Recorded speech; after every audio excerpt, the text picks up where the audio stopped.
Hello guys, ito na naman ako. Magagawa tayo guys ng tortang gulay. Ito yung aking gulay, ay ito yung aking kakainin dahil wala nga tayong kanin. Ngayon magagawa ako ng tortang gulay. Kahapon may natira akong 3 pirasong pakpak ng manok na pinirito sa air fryer. Ngayon hihimayin ko yan siya guys, para mailagay ko sa aking mga dahon na salad. Tapos itutorta natin guys. Yan. Ihimayin ko ito ng ganito kasi hindi ko naubos kahapon. Ngayon ito yung gagawin kong pagkain ko ngayon. Ihimayin ko siya para magawa natin torta. Ganyan lang guys, para-paraan lang para kumain. Ayan.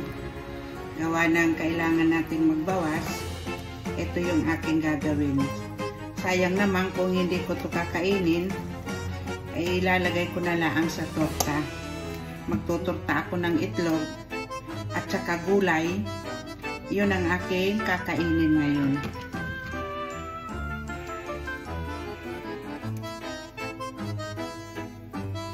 Ayaw ko nang balikan yung piritong manok na niluto ko kahapon. Iibahin ko naman siyang luto para maiba naman yung aking kakainin. Ayan. Tapos lalagyan natin ng kamatis. Shout out sa mga nanonood sa akin guys. Yung mga nagko-comment at nagla-like sa akin. Maraming salamat sa inyo. Sana hindi kayo magsawang manood sa akin guys.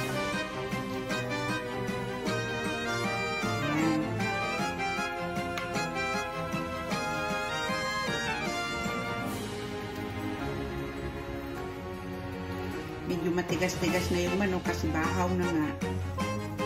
Pero diba, lilalambot naman yan siya pag ayun nagisa ko na. Gigisa ko na siya.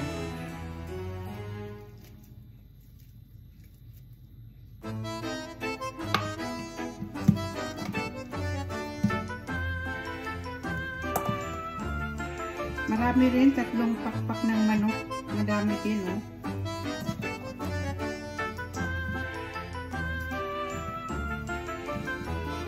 Parang hindi ko siya uubusin sa paggisa ko ng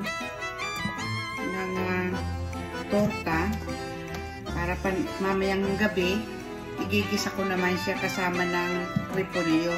Mayroon tayo ditong kalahating sibuyas at 3 butil ng bawang. Ito lang ang ating kailangan guys. Napakasimple ng pagkain para sa mga nagdadayet. Mga nagdadayet talaga, tinitingnan kung ano ang dapat kainin. Ayan. Tagal na akong nagdadayet, walang resulta. Pag ikaw talaga ay nagdayet, talagang i-focus mo ang sarili mo. Dahil kung pahinto-hinto, gaya ng ginagawa ko, wala din. Pero di bali, basta wag lang sumobrang timbang. Kailangan mabawasan.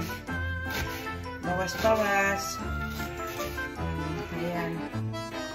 Yan ang aking sibuyas. At saka meron akong 1 kamatis dito guys. Tapos 2 itlog. Tama na yan sa akin. Tapos meron tayong gulay. Yung gulay ko, yung pang salad ko na gulay guys. Yun din ang aking ilalagay. Para mamayang gabi, yung kalahati nung hinimay ko na manok, parang mamayang gabi ko na yun, ilalagay ko din naman sa repolyo. Yun din naman ang kakainin ko guys. Gawa-gawa lang ng paraan. Ngayon, mayroon tayong 2 itlog guys. Ayan, 2 itlog.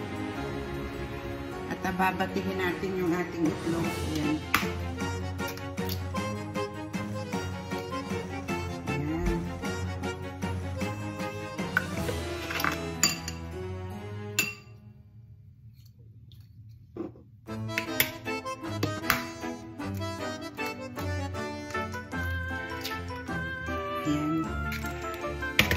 Tapos meron tayong pangsala dito guys na gulay. Ito yung ating panghalo dyan sa ating manok na ginisa at saka itlog at saka kamatis.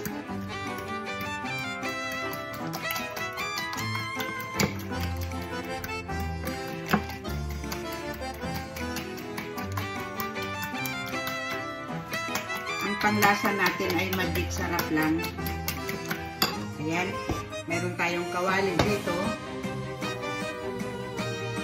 Lagyan natin ng mantika. Buksan natin ang apoy. Lagyan natin ng mantika guys. Kaunti lang.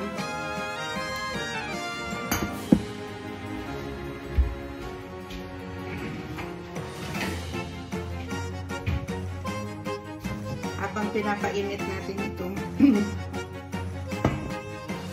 puputol-putulin ko rin itong aking gulay kasi may mga malalaki din siyang dahon.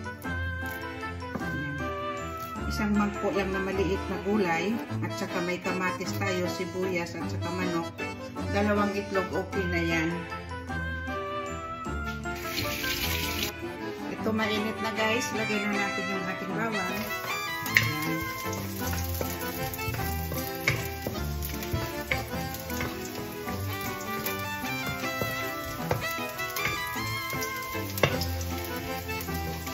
Sunod natin ang ating sibuyas. Huwag natin masyadong sunugin yung ating bawang.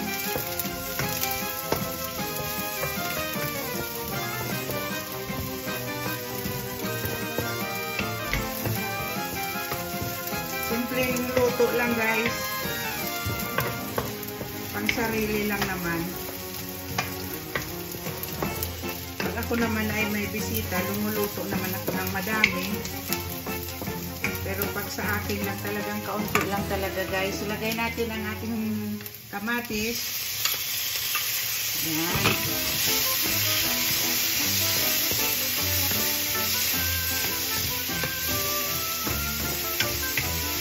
Palambutin natin ang kamatis natin dito. Saka natin inulog yung ating sinimay na manok.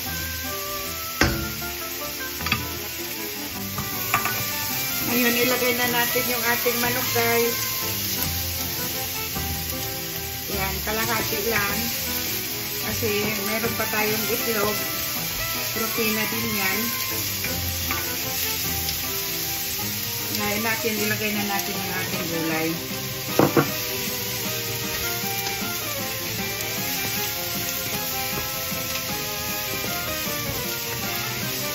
Ayan. Simple lang to guys. Hinaan natin ang apoy.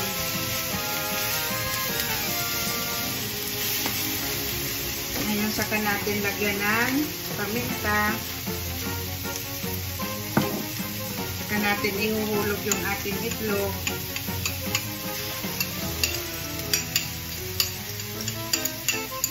Itlog na pinati. Ayan. Saka natin lagyan ng magic sarap. Okay na yan.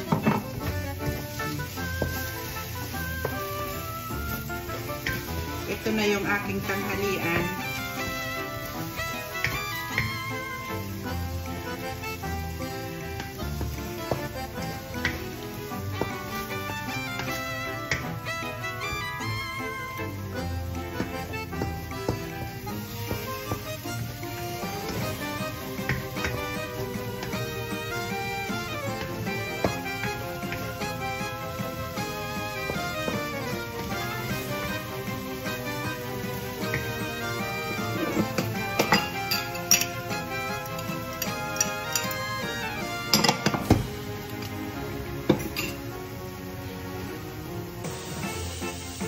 Ayan guys, luto na yung ating torta.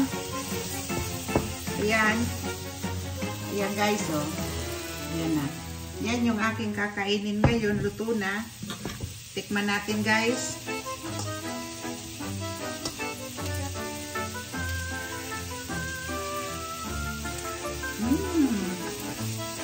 Sarap guys.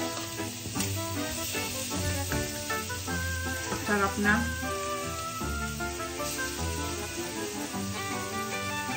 Maraming salamat sa inyo guys sa pagsama sa pagluto ko dito.